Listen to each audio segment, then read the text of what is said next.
All right, Susan, my watch just struck 1 o'clock Eastern. Is it okay if I go ahead and get us started officially? I'm ready. All right, awesome. Well, good afternoon, everyone, if you are on the East Coast, and good morning, of course, if you're on the West Coast or somewhere in between.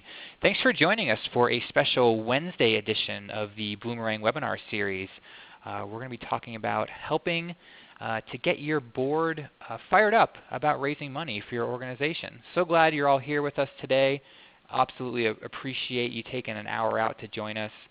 We've got a really great presentation in store for you. Just a couple of housekeeping items before we get started. I want to let everyone know that we are recording this presentation, and I'll be sending out the recording as well as the slides later on this afternoon. So if you have to leave early, or perhaps you want to just review the content later on or share it with a friend, you'll be able to do that. Have no fear at all. Just look for an email from me later on this afternoon with all that good stuff. And as you're listening today, please feel free to chat in any questions or comments for our guest as you listen. We're going to save some time at the end for Q&A, so do not be shy at all. We'd love to make it as interactive as possible. Don't sit on those hands by any means. We'd love to hear your questions and comments. You can follow along on Twitter with us today. If you're into that kind of thing, you can use the hashtag Bloomerang, or @BloomerangTech is our username. And if you are listening by your computer speakers today, if you have any trouble with the audio, it's usually a little bit better quality by phone just because it doesn't rely on an internet connection or anything like that. These webinars are usually only as good as your own internet connection. So if you don't mind calling in by phone, if you can do that, you'll find a phone number in the email from ReadyTalk that had all the great login information. And just in case this is your first webinar with Bloomerang, I want to say a special welcome to you folks. We do these webinars just about every week. We have a great guest on. Today's presentation is going to be no exception to that at all. But in addition to our webinars, we also offer donor management software. That's kind of our core business. And if you are interested in maybe taking a closer look at our software, or maybe if you're going to be in the market sometime soon, check us out. You can go to our website. You can even download a quick video demo and get an inside look at the software. Don't even have to talk to anybody to do that if you don't want to. So I'd love for you to check us out and learn more about Bloomerang later on. But for now, I'm super excited to introduce today's guests. I cannot remember getting more replies to the webinar invitation emails. Lots of people replied to me and said how much they love Susan, how much they're interested in attending, and how much they're looking forward to it. So Susan Howlett, welcome. You're in good company today. We've got a lot of groupies here that appreciate you. So Susan, I really appreciate you coming on board. Thanks so much. And I want to brag about you just before I cut you loose. If you guys don't know Susan, you got to know her. She's one of the reasons she's on the webinar series with us is she is one of the speakers at the Nonprofit Storytelling Conference. We've had a few other speakers from the conference in the past few weeks and months. That's an event happening next week in Chicago. If you don't already have your tickets to it, shoot me an email. Let me know, and I might be able to get you a scholarship or a discount code there. One of the reasons we had Susan on is because she is super smart and super experienced. She's got over 40 years of experience in nonprofit fundraising. She has been a board member, a development director, an ED, and most recently a consultant. She's worked with thousands of nonprofits, helping them with board development, fundraising, all that good stuff. She has taught fundraising at the University of Washington for over 25 years, and she is the author of 2 great books, Boards on Fire, Inspiring Leaders to Raise More Money Joyfully, and Getting Funded, The Complete Guide to Writing Grant Proposals.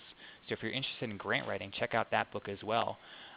So Susan, I am not going to take any more time away from you. I'm going to hand things over to you to get us started and help us do some board fundraising. So take it away, my friend. All right, here we go. So hey there, and good day to you. And as we said, some of you are a good afternoon people, and some of you are good morning people. Stephen says we've got people from the East Coast, the West Coast, the North, the South, and in between. So wherever you are, I wanted to give a hats off to you today for carving out time to invest in your own professional development and the health of your organization. So whether you're a board member or a development staff or an ED or a consultant, I've been in your shoes, and I know how hard your work is. So I really appreciate you taking this time out of your busy schedule, and I promise you it's going to be worth your while. And I want you to know that during the next hour you're not alone, because all those other people who are here today are experiencing the same frustrations that you are, and they feel your pain, and we're all in this together. So know that you're among friends today. So raise your hand if your board members are on fire about fundraising, willing, eager, effective. Yeah, I didn't think so. So I've consulted with thousands of organizations across the continent over the last 40 years, and it seems to be the most prevalent complaint among nonprofits everywhere, that their board members say they're going to raise money and they actually mean to, but they consistently fail to follow through when it's time to get corporate sponsors or fill their table for the event or secure in-kind gifts of goods or services or introduce the organization to potential donors in their circles or even help us deepen relationships with current major donors. However, over time I've come to realize that their failure to deliver isn't actually their fault. So it's easy for us to blame them, but there are actually barriers in between them and success. And some of those barriers we have unwittingly put in front of them. A few years ago, I wrote down 10 of the most common barriers that I see that keep board members from being successful, and I offered some simple ways to overcome each one of them, and I turned that into a book called Boards on Fire, which Stephen mentioned earlier. So there are 10 or 11 barriers in the book, and I'm going to go through 3 of them today and suggest some practical no-cost ways to address those systemic issues in your organization that are keeping board members from being all that they can be on your behalf. So when I say systems in your organization, here's what I mean. A system, of course, is a group of related parts that move or work together. And there are lots of things in our lives that are systems. Our computers are systems. Our families are systems. Towns, ecosystems, computers. And your organization is a system in itself, with many interrelated parts. And if you see behavior that you don't like in one part of the organization, the root cause is likely in another area. Sort of like a spider web, where you pull on one little strand and the whole rest of the thread or the web moves. The same way when I see boards not doing something that we want them to do, I look for the root cause elsewhere in the system.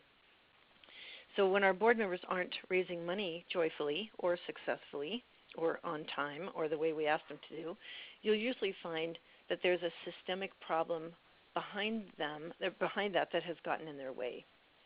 So you'll find all the barriers that are in my book listed on my website and detailed in my book, but I'm going to go into 3 of them during this next hour, and each major topic is going to be in red on your screen. So here's the first one, that the expectations haven't been made clear. So when I'm training boards, which is almost every day of the week, I ask them, so why aren't you guys giving your own generous gifts? Why aren't you getting sponsors? Why aren't you asking your friends for money and so on? And people will inevitably say to me, well, Susan, no one told us that was an expectation when they recruited me for this board. So that always makes me wonder, why aren't we being clear with these people when we recruit them? Why aren't we telling them exactly what we need them to do? And the answer is almost always, well, we thought they wouldn't say yes to joining the board. And I'm like, well, what the heck is up with bait and switch? Like, why do we think that they would change their minds after they got on the board? If they don't want to do it during recruitment, why would they want to do it later? So I think that we really need to be careful about what we're saying to people during recruitment. So during the whole recruitment and courtship phase, I think we need to be really honest and really unapologetic about what we need from these people, or we can't fault them for not doing it. One of my favorites is when we invite really rich people onto the board and we want them to make their own gifts and introduce us to the people in their circle. And then a year later, we're kind of annoyed that they haven't done either. And so we'll take them aside and say, so we're a little concerned that you haven't made your own gift and asked your rich friends too. And they're like, no one told me that. So when I'm training, I ask people, what exactly are you asking people to do? And a lot of times people can't actually tell us what the board members are supposed to be doing. And so I say, if we haven't told them really clearly and over and over and over again, we can't be mad at them for not doing these things. So when I ask, what are you asking people exactly to do, no one can ever nail it. maybe somebody will say, well, they asked me to make my own gift, or they asked me to fill a table at the event. But we should be so clear, both during recruitment and then often afterwards during board meetings, that everyone on the board can answer that question when I ask it, unequivocally. So here are the three things that I think we should say. Of course, there are more, but these are the most important ones. The first one is to make their own gift. And I actually don't like it when we say there's a certain amount, because I think that keeps some people from joining the board who could be really good board members, and other people could give us 10 times that. But if we say a number, everyone sticks at that number and they don't move on. So I think giving them a specific number, like a give or get goal, is bad. But I do think that we need to ask everybody to make their own gift and make it one of the top 3 gifts that they're making to any nonprofit during their service on the board. And say that straight up. Say, we want the gift that you make to this organization to be one of the top 3 that you give this year to any nonprofit. And then on top of that, I think we should be asking them to give their gift the first day of the fiscal year, so that we can, for the rest of the year, say we have 100% board participation as donors in our organization, and they're modeling that behavior for the rest of the community. So early and significant. And then the second thing that I don't think we emphasize enough is that we really need our board members to help us retain our top donors, because we know that a little bit of emphasis from the board, of a phone call, an email, a handwritten note from a board member, is going to do a lot more to retain our current high donors than just about anything else. And so we need to help them understand what that looks like, and I'm going to talk about that more later on. And then the third thing is to invite people into our tent, people that they may know who might be aligned with our work. And then watch for lean in, like who asks questions, who looks hungry for more information about the organization, who comes to a reception or an open house and lingers at the end. So we're not asking people to ask for money. We can discern later whether they'd be good volunteers or good donors or potential sponsors or in-kind contributors or whatever. That doesn't really matter. The point is to be helping people who might be inclined toward our work find us. So I think that we should say unapologetically to our board members, look, offering people the opportunity to express their values by sustaining our work is one of the most powerful and impactful things that you can do as a board member. We're going to offer you several opportunities to do that through the year, and we'll give you all the support you need to succeed. And if you're not up for doing that, maybe there's another way that you can serve the organization. But that's what we need from our board. So I think let's be clearer with people. And then I think we need to distinguish between the role of the board as a whole, as a body, and the role of board members as individuals, because they have 2 different roles to play when they're raising money. When we talk about the expectations of the board, I think that there are 3 sets, and I'll go through them here. One is the responsibility of the board as a whole. And these things that are on your screen right now are non-negotiable. These are legal. Like if you're on a board, if you're part of a board, this is what the board is required to do to keep your 501c3 status. So, and the ones that I care about most in terms of fundraising are provide financial oversight and set the budget and ensure adequate financial resources. So those 3 things belong to the board as a whole. But then every single board member has certain things that we want everybody on the board to do, no matter whether you're the Secretary of State or a homeless mom, a single mom. Every single board member does the same thing. And I think we're not seeing those distinct from the role of the board as a whole. So here's the kind of things that I want everybody to do. Everybody needs to attend at least 10 out of 12 of our board meetings during the year. Every single person needs to make a financial contribution, whether it's $5 or $5,000. Everybody needs to sit on a committee or chair one. Everybody needs to show up at our events and work the room. And everybody needs to be talking about the organization and the community. So that's what. Then there are more, and there are more in my book or on my website, but those are the kinds of things that we ask everyone to do. And then I think it's important to sit down with each board member individually and say, each of us has different gifts to bring. What makes your heart sing? What are the things that you're willing and able to do in the next year to bring our mission and our goals to life? And so I think it's really, I like to actually call it a contract. And we sit down with each board member and we make a list of the things that they could do to further our fundraising and all of our other goals. So these are the kinds of things that I like to see on that form, and there are samples in my book. That they will make their own gift early in the year, and they can do it however they want. Some board members want to be the first person to raise their paddle during the fund an item or fund a need thing at the auction. That's fine. Let them do it there, as long as they make their pledge at the very beginning of the year. So everybody makes their own gift in ways that suit them. The next one is that they're going to help us deepen relationships with people throughout the organization or throughout the year by doing things that we help them with. Another one is that they'll use their contacts to bring richness to the organization. Another one might be that they would host gatherings at home or at work or at their club. And there's much more specificity on the ones that are in my book, but you get where I'm going. So that each board member signs this contract and they turn it in, and they keep a copy, and then throughout the year we check in with them and we say, here are the things that you agreed to do. How do you feel about the commitments that you made, and how's that going? What can we help you with? So are you offering that kind of clarity? Because most of the organizations that I work with are not. And I think it's really important that we have those three types of expectations set out. That the board has a certain role as a whole, that's planning and budgeting and ensuring resources, that they have a role as a generic board member, which is show up and take care of relationships, and that they have a job as a unique individual with particular gifts to share. I think we need to say all those things. Do the things that make your heart sing, things that you can do with ease and joy, and we need to say these things at recruitment and then again throughout the year over and over again so everybody could nail that if I came in and asked them, what is this organization asking of you?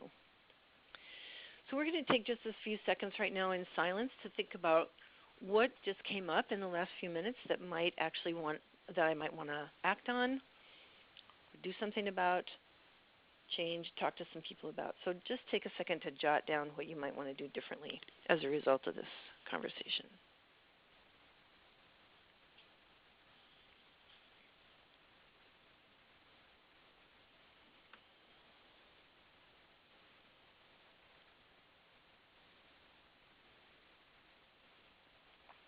So the second barrier I want to talk about today is how we use their time, especially at board meetings.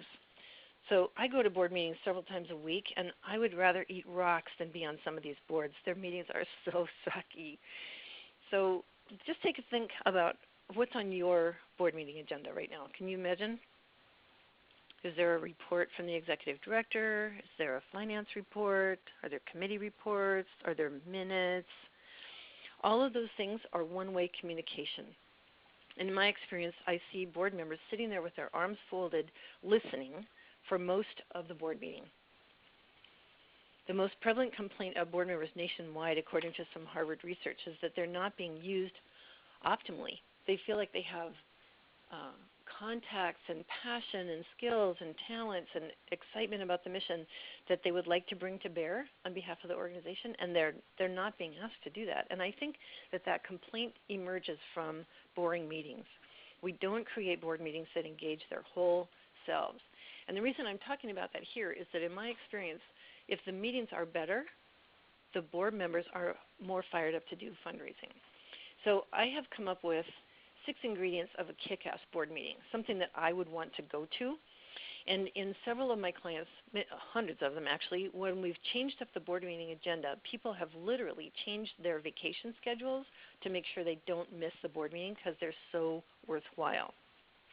So I'm going to go through these ingredients, and I want you to think about how could you change your board meeting to be more engaging so that board members are excited about what's going on there enough to ask for money. So the first thing is an opportunity to build community. And I really think this is important because in organizations where the board members don't feel connected to one another, it's easy for them to drop the ball and not do their assignments because they don't feel bad about letting down people that they don't have a relationship with. So I think it's really important to spend a few minutes at the beginning of the meeting connecting people to one another. One of the ways to do that is to make sure that there is always food at a board meeting. And I have spent entire hour meetings talking about how to do food at board meetings because it's a kind of robust conversation. But the important thing is that I think that there's something visceral that happens when we break bread together. And even if that means passing a bowl of pretzels or trail mix or popcorn or something like that, there's something that happens that connects us to one another when we share food. And it also is a gesture of reciprocity for volunteers who are taking time out of their busy lives to come and invest in the organization. So it's just a gesture that says, we're glad you're here. We appreciate your service. So I would definitely make sure that you incorporate food into board meetings. And on my website, which we'll put up at the end, there's a whole document on how to handle food at board meetings if you want to look at it. The second thing is that I think we need to open every board meeting with an opportunity to hear every person's voice. Because I'm sure that at your board meeting there are the usual suspects who do all the talking. And sometimes we'll get through a whole board meeting without hearing one person's voice. And so I like to open every board meeting with check-ins where everybody gets to go around, say their name again, and then answer some question and change the question every single meeting. So you might say, what's your favorite book? What was your favorite movie? What was your favorite trip destination? What was your first car? What was your first concert? And what did you wear to it? Stuff like that. There's also a list on my website of questions that you can ask at the beginning of board meetings and change it up each time so that they're, A, people's voices are heard, and B, you learn a little something about the other people in the room. So you might find people checking in with each other at the break or at the end of the board meeting saying, oh, I love Belize. I didn't know you'd been there too. So asking people to check in at the beginning, and just it only takes 1 minute. Even if you have 25 people on the board, if you go around and say your name and answer one question, it only takes about a minute. And the other thing is I've seen boards where people don't actually know the names of the other people at the meeting, which scares me. So if we want people to be working on our behalf, we need to make sure they feel connected to one another and a sense of community. The second thing is I think we need to have an inspiring reminder about what is our purpose? What are we trying to achieve in the world? Why are we here? And so I see a lot of times where staff will bring a story of someone who's been served, or they'll bring in a client or some beneficiary of our work. But again, I see board members leaned back with their arms folded when that happens. They're not engaged. They're just listening, and they're not even really paying attention. But if we assign that job to a board member each meeting where they have to go find a story of someone who's been served and they have to share it in a compelling enough way that their peers would listen, that story is going to stick in their hearts and their guts, not just their heads, and you're going to hear them share it in some other context later in the year. And so I think it's really important to have every single board member be assigned to a meeting sometime during the year where they have to bring the mission moment and share a 1-minute story, not longer than that, a 1-minute story about how someone's life has been affected or how the community has been affected by our work. And that reinforces people's connection to the mission, and it gives them a story to tell in the community and a reason to ask money. The third thing is that I think we need to eliminate as much one-way communication as we can from our board meetings, because we're asking these people to come and lead, and then we spend the whole time talking at them. So I think we need to create opportunities for them to talk more about matters of consequence and talk less about the past. So I bet many of you are already using consent agendas at your board meetings, but for those of you who aren't, it means that we send out all the pro forma stuff ahead of time. So every committee report, the executive director's report, the treasurer's report, minutes, anything that is a sort of easily ratified thing that's pro forma, we send all that out ahead of time. It's incumbent upon the board members to read it ahead of time and show up at the board meeting prepared to lead based on what they've already read. So somebody said at one point that consent agendas are to take the past out of the conversation. So we literally send out everything that's happened to date, and people use what's already happened to inform conversations about the future. So listening to a report isn't going to evoke any leadership. But if we send the reports ahead of time and use them to inform conversations about matters of consequence, people are going to be much more excited to participate in that. So there's a whole article about consent agendas on my website too. The next thing is to invest in the board members a little bit so that every single time they come to the board meeting, they learn a little bit more about the field that we're in. So a lot of times board members don't really understand how demographic shifts in our community have affected our work, or how economic shifts in the community have affected our work, about how things are changing geographically in our community, about recent research in our field. So sometimes there are best practices being used in other markets, and so sometimes it's helpful to find out, is there an organization like ours in another community that has done research on this, or that has tried an innovative best practice, and that we should be watching what they're doing. I think we should spend 15 or 20 minutes at every board meeting helping the board members understand our field better so that they can make more informed decisions as governors. And it usually gives them something to talk about at the water cooler or at their soccer club or Rotary meeting or something like that. Makes them sound cool.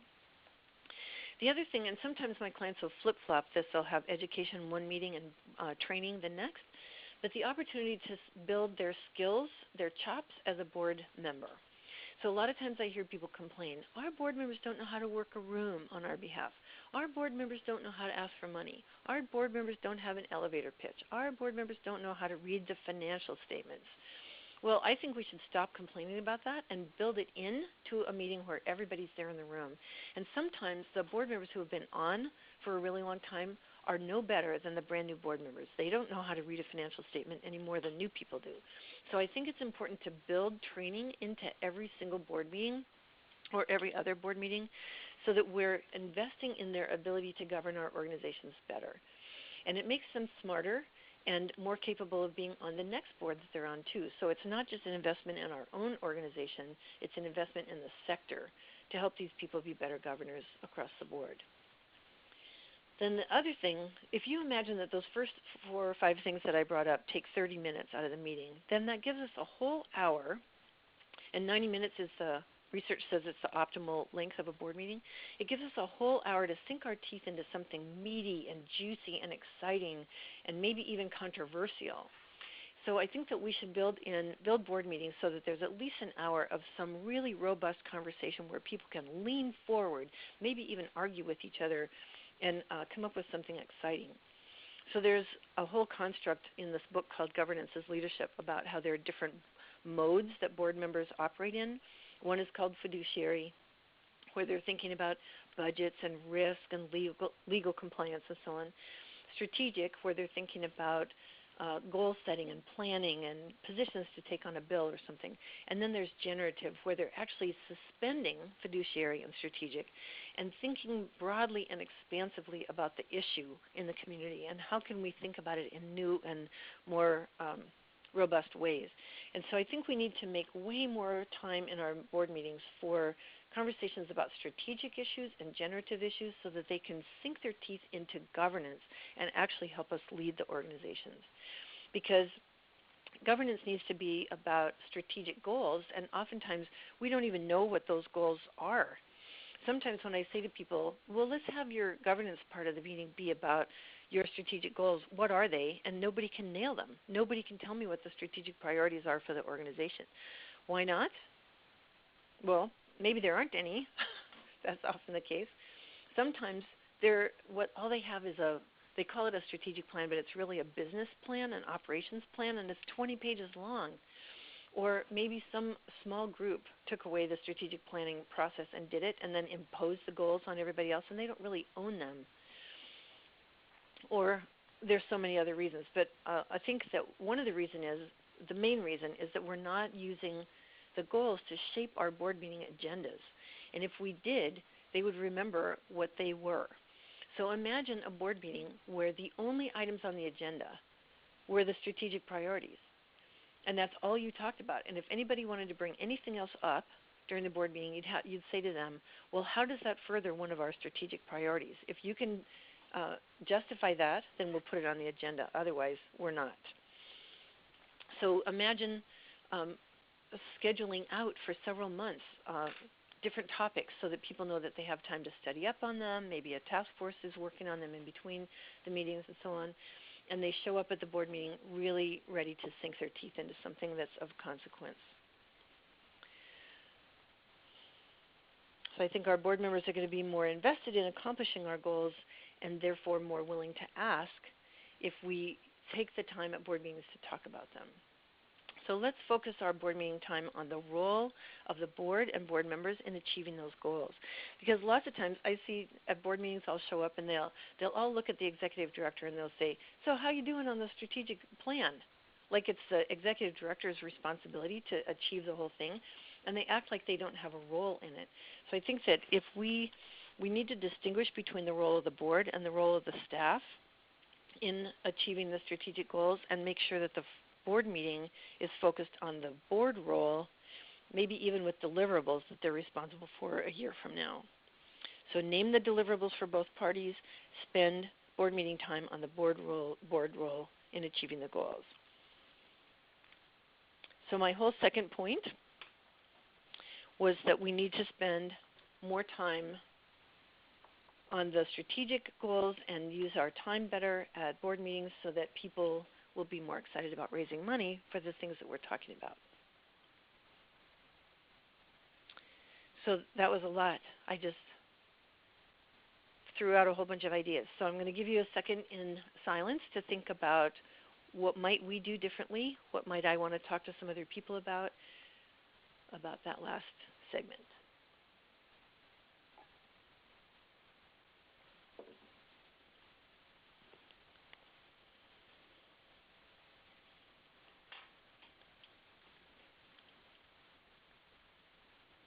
So now we've talked about the importance of clarifying expectations and using board meeting time more strategically so that they're excited to raise money about those things.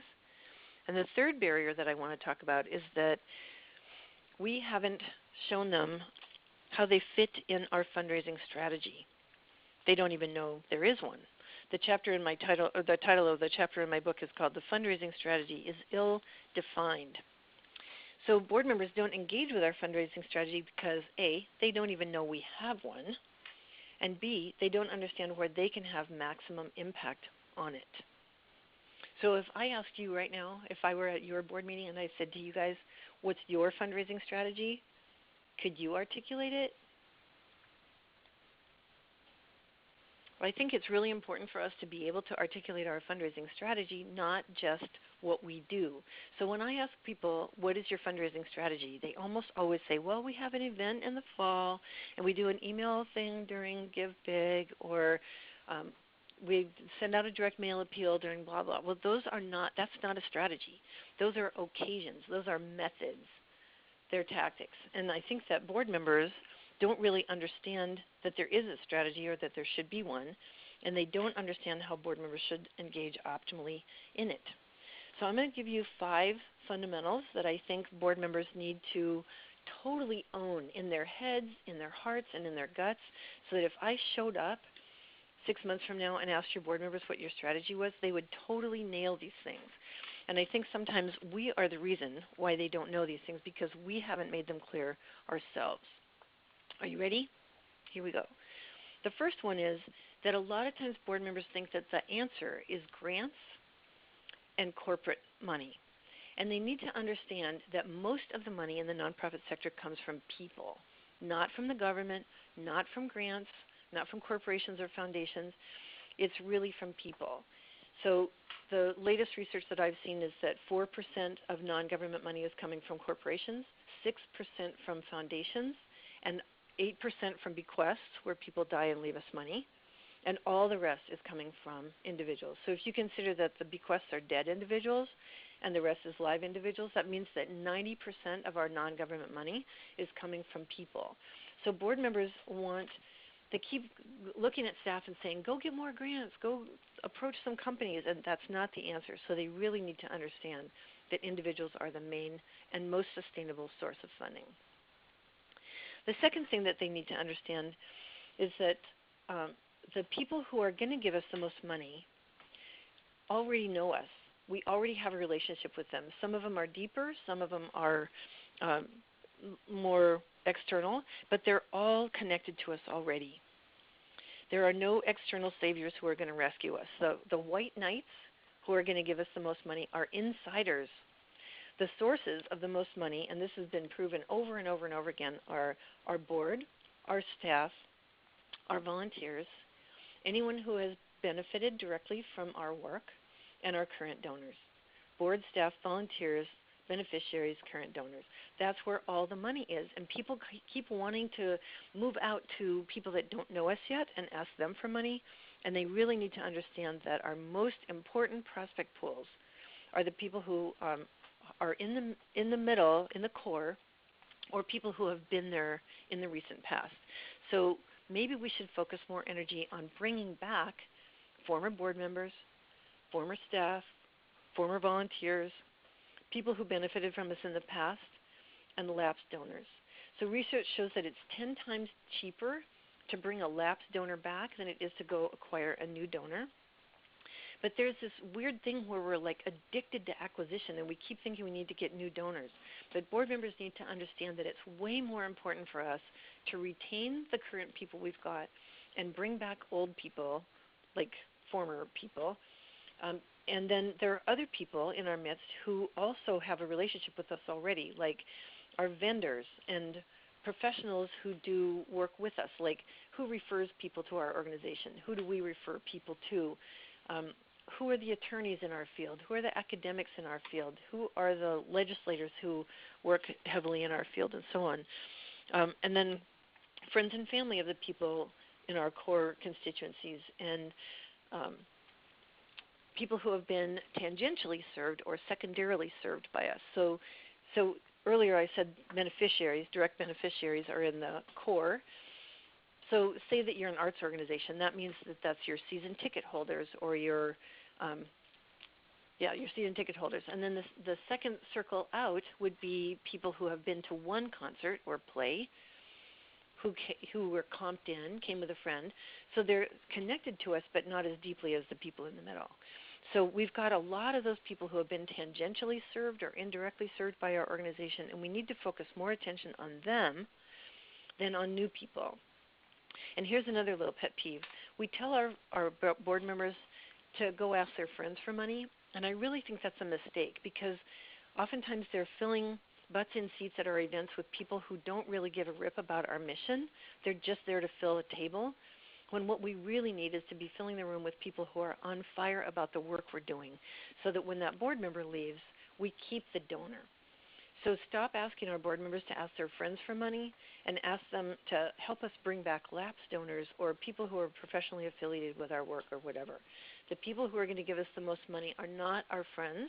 They're the people who are fired up about the work that we're doing. So here's the third fundamental concept that I want our board members to know, that retention of the people who have already been affiliated with us is way more important than going to get new people. So as I mentioned, I think we're all addicted to acquisition, and there's something exciting about going and finding something new and shiny when the people who have already been in our organization are feeling betrayed and flicked off, and we're not paying enough attention to them. We're not thanking them deeply for their support. We're not showing them the impact of their support, and we're not engaging them authentically in the organization's work. We're not deepening their relationship with the work. So if our board members knew that their primary job was to help us connect people who are already in our tent, in our tribe, connect them more deeply to the work so they can have authentic connections with the mission, that's way more important than going to get new people. The fourth major concept that I want our board members to understand is that relationship building is way more important than asking. So sometimes when I ask organizations what their fundraising strategy is, the only things I hear are ask opportunities. So they say we have an event here, a mail drop here, an email thing here, a workplace campaign thing here. And all they're talking about is hard ask, hard ask, hard ask. And what we really want to see is a fundraising strategy that is 90% about deepening someone's connection to the work and 10% about asking. And I think that those of us who are doing this work are actually guilty of this, because when anyone talks to us about our work, we talk about the asking opportunity, and we don't talk about the deep importance of cultivation and stewardship. So I think our board members need to understand this, and then we need to back that up with how we spend our time with them and the things that we talk about. The final fundamental concept that I want our board members to embrace is that we need to spend way more time and energy on things that don't cost very much money. So if I go into a board meeting and I say, what's your biggest fundraising thing that you do all year long? They mention an event. And events are the most expensive way there is to raise $1. We really need to be thinking strategically about, are we using those events optimally? Because maybe it's more important to be having way smaller gatherings, like literally 20 people in a living room, or 15 or 10 people in a living room, instead of 500 people in a ballroom, because it costs us way less money to deepen those people's connection to the work, and then money will emerge automatically from that, organically from that, rather than having these big galas and big fun runs and things that kill us when we're doing them. So it's way less expensive to connect with people, invite their ownership of our work. One of the things that I love doing is having a board member who's really deeply tied to an event run the numbers on the cost per dollar raised for that event, including human capital. So if you say, roll in all the board member time, staff member time, and volunteer time that it takes to do that event, think about the opportunity cost of that. When we could take all of those people's hours and put them on major donor stewardship, we would raise so much more money. So one time I was asking this guy who was deeply wedded to a golf tournament, I asked him to run the numbers for a retreat where we were doing planning, and he realized that we were actually losing money on the golf tournament every year by the time you factored in people time. And he came to the board retreat and he said, you guys, we have to stop doing that golf tournament. We're losing money on it. And the rest of us were like, yay, because the golf tournament was really a time suck. So let's look at how much it really costs us to do each of the efforts that we're engaged in and focus the board members on the things that cost the least, which is usually about being in one-on-one or small group contact with people, especially our major donors. So my third point was about clarifying our fundraising strategy and showing leaders how they can have the biggest impact on that. Imagine a strategy that looks like this. We're focusing on retention of our largest, most recent donors by engaging them more authentically using the lowest cost efforts. Well, that tells board members exactly what they should be doing to have major impact on the organization's fundraising. So again, that was kind of a lot of information in a quick period of time. So I'm going to give you a few seconds to just think about that. What might we do differently? How can we talk about this stuff differently with our board members? Jot down some notes.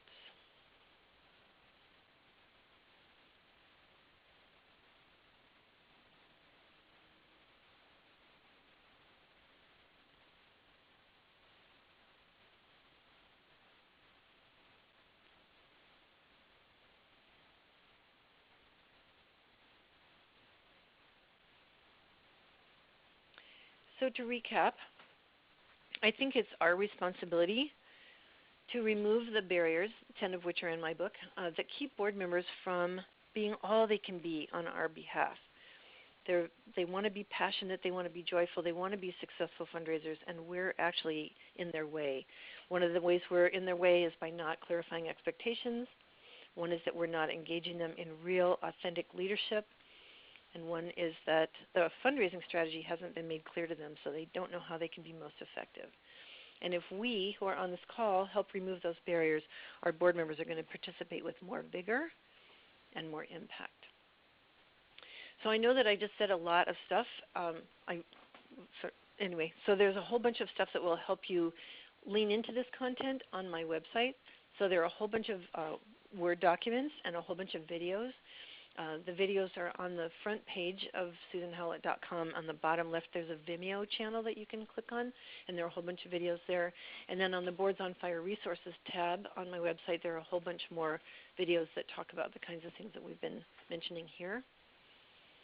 So go there afterwards or sometime when you're on work avoidance mode and check those out. And then I also want to draw your attention to the latest edition, the 6th edition of my other book, which is a grant writing book. It's been the most widely used grant writing text in the country for over 40 years, and the new edition just came out this year. I want to thank you for paying attention all this time, and I hope that you got some useful nuggets out of this content. But for now, let's take some questions. So, Stephen, back to you. Awesome. I definitely got some useful nuggets. I even have a board meeting this afternoon for my nonprofit. So I'm going to do a lot of things differently than I might have done 2 hours ago. So awesome. That was really great, Susan. I hope everyone enjoyed it as much as I did. I've got some crazy notes, and I'm going to run out and get some pretzels or Chex Mix or something because I really love the idea of sharing food. I feel bad that I hadn't offered that before. Well, we've got a lot of great questions here. I think you definitely got people's gears turning, Susan. So I think we've got about maybe 10 or 12 minutes for questions. So if you have not asked a question, please do, because we might be able to get to it in the time we have remaining.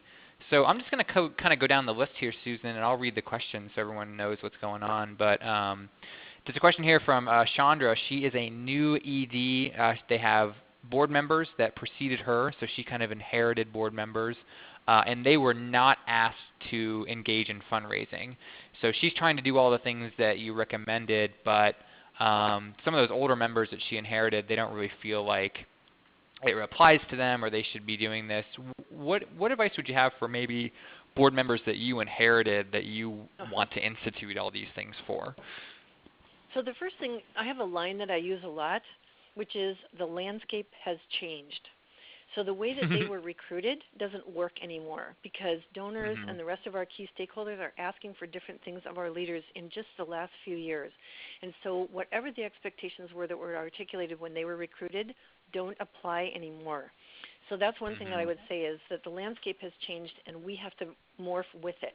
The other thing I would do is bring in somebody who is a peer board member from another highly functional board in your community, someone that they admire, and have that board member say, yeah, we used to think that too, but we've moved to the other side. We're doing these new things, and it's way better and safer over here, so come and join us. So you're inviting them into new behavior that a peer from another highly functioning organization has said was okay. They might hear it from someone else besides you. Right. Yeah, that makes sense. Here's one. Here's more of a comment from Nancy. I'm curious what you think. When you mentioned board contracts, Susan, Nancy said that she uses the term personal action plan rather than contract. What do you think of that? She thought maybe it'd be less threatening. Any opinions on what you actually call it? Yeah. In fact, I've gotten pushback from lawyers on boards who said this is really not a contract. It's not legally binding. And I thought, well, then it should be morally binding. So I'm part of another organization that has sort of rules of engagement for the board, and we call it a covenant of right relations. And we all sign it, and we say we commit to doing these things with one another on behalf of the organization. And if we break the covenant in any way, then we encourage other people to call us on that. So there are lots of things that we can call it. I think a covenant might be a little churchy for some people, but call it whatever you like. But I think it's important to have people sign it, keep a copy, and have the organization have a copy so that they feel like it's real. I think sometimes we have maybe put a piece of paper in front of people and just gone over it cursorily and not really said, we are counting on you to do these things. And if you don't, some ball is going to get dropped and we're not going to be successful. I think we haven't connected the dots between the expectation and the impact they have. Yeah, makes a lot of sense. Here's one from Tricia. She's a relatively new nonprofit, and she says they're almost desperate for board members. Looks like they're putting together a board for the first time. What's the best way to identify those new board members when there have never been any in the organization's history, maybe because you just didn't, or it's a brand new organization? Well, our inclination is to invite our friends in first, but oftentimes our friends don't have deep board experience on highly functioning boards, and so we end up making a lot of mistakes because we're all learning. And so I would actually bring in some people who have deep board experience in the community and say to them, I need you to be on this board to model best practices for the organization at its early stages. So I would look at Rotary clubs, other professional associations, other service clubs, other highly functioning, mature organizations, maybe people from the community foundation or something, and tell them, I know you're used to being with more sophisticated, more highly evolved organizations than this. And it may not be fun the first year because we're just taking baby steps, but you could be setting us up for huge success down the road if you invested a year or so in this organization's health at the front end. So nice. I would bring in seasoned people early on and find them, like I said, in professional associations, service clubs, and other highly functioning organizations. Cool.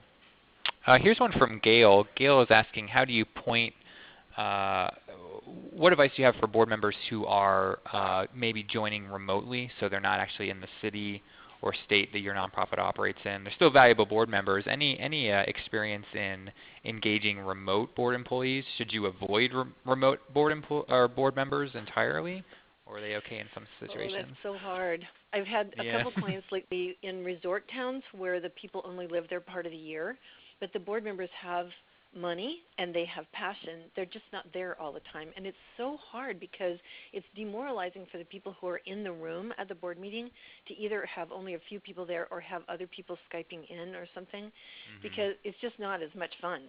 So, but I know that in some organizations you have to do that. Statewide organizations are the same, or people from remote areas.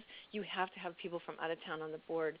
And I actually don't have any good examples about how to make that work. I hate it myself, but I know that it's essential. Sometimes we'll put on the board expectations that you have to be present for 10 out of the 12 board meetings during the year, and if that's not possible for you, then maybe you should be on an advisory board or a council of advisors or something and not on the board of directors, because it's really, like I said, demoralizing for everybody else to only have a handful of people in the room and some other people on the phone. Sorry, I don't have a better answer for that. That's a hard one. Here's another hard one, but I think you're up to the task. I really loved your advice, by the way, of not asking for a flat amount from all board members. Rita, I think, followed up on that question during that segment.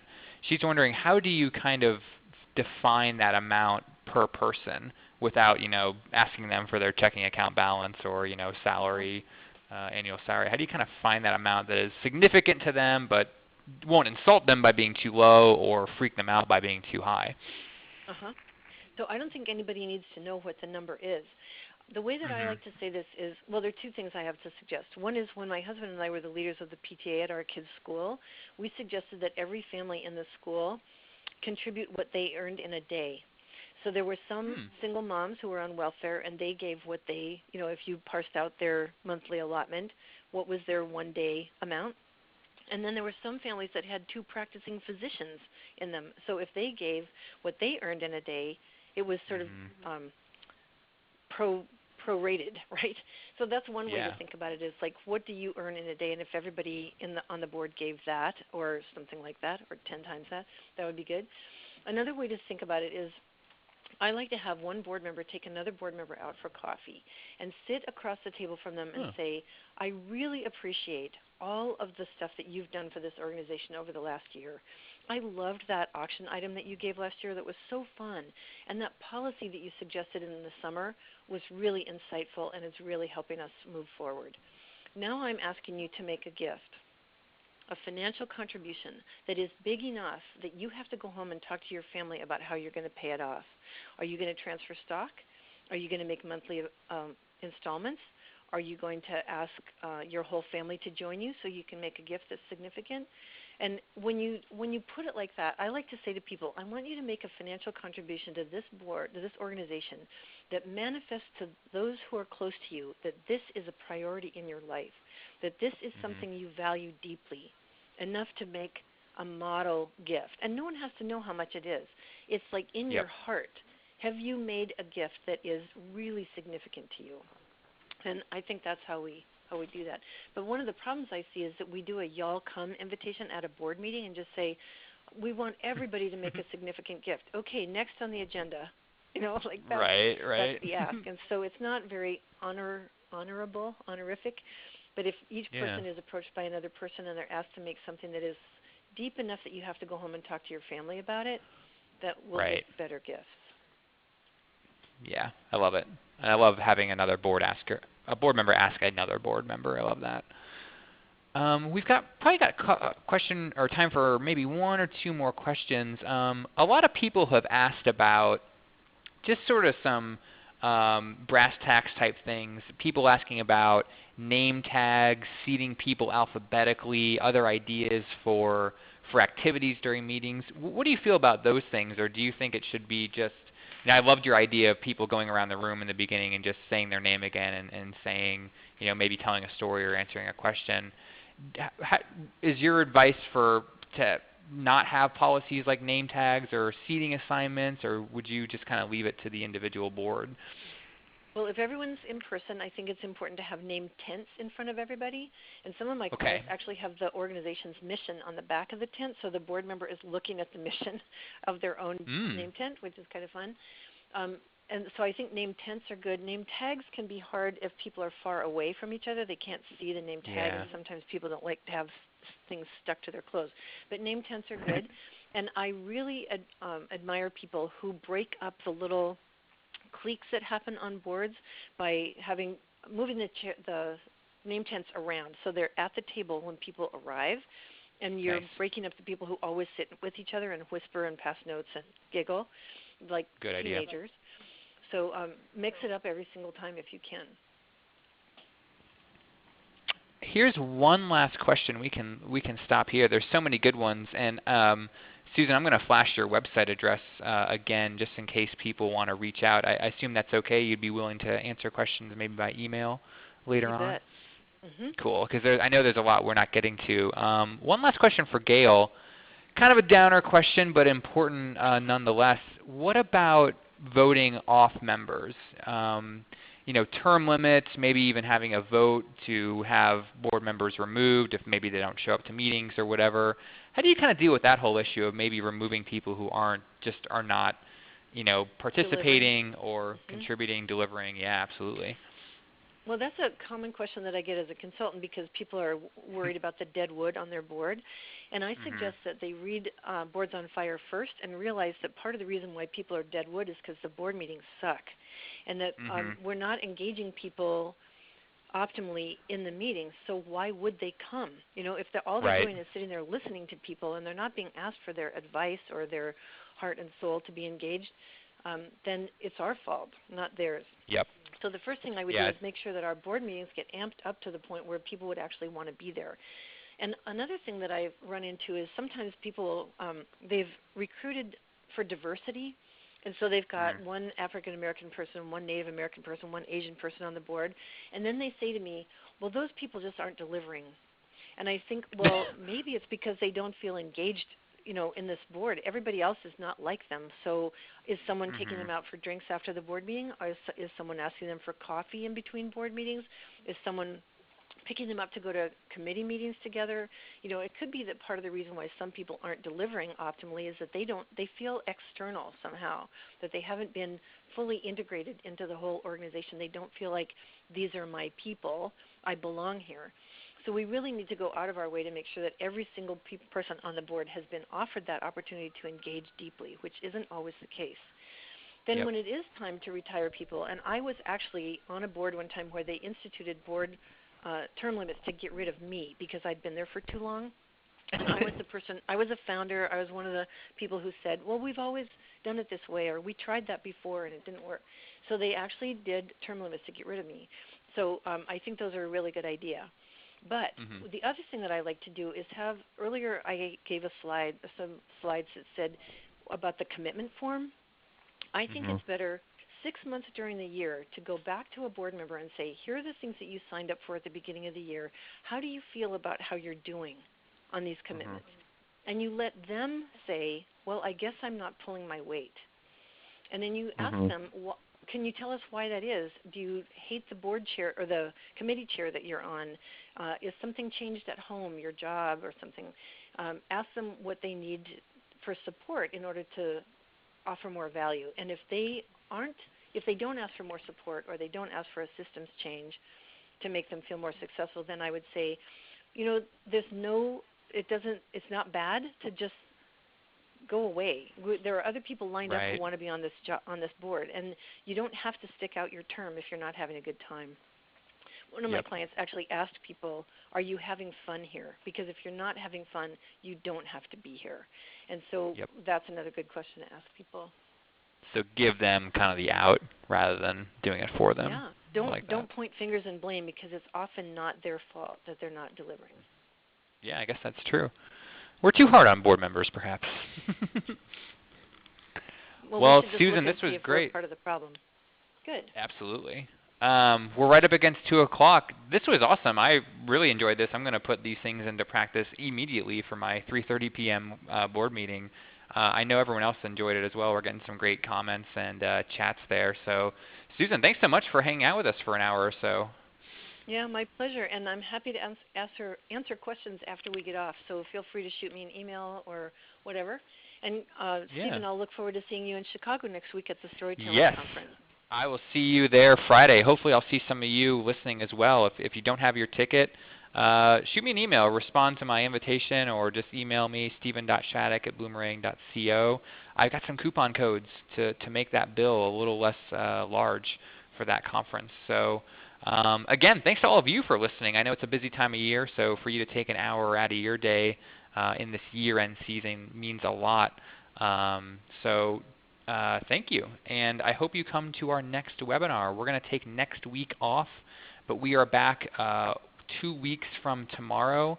We're going to talk about compliance, which I know sounds a little dry and kind of boring, but really important as we're going to be entering tax time.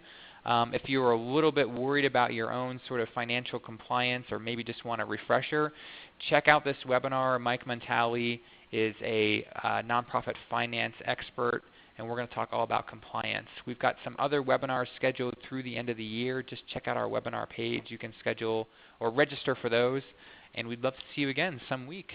So look for an email from me later on this afternoon. I'll send out the slides and the recording, and we hope to see you again on another Bloomerang webinar. So have a great rest of your afternoon and a great rest of your week, and we'll talk to you again soon.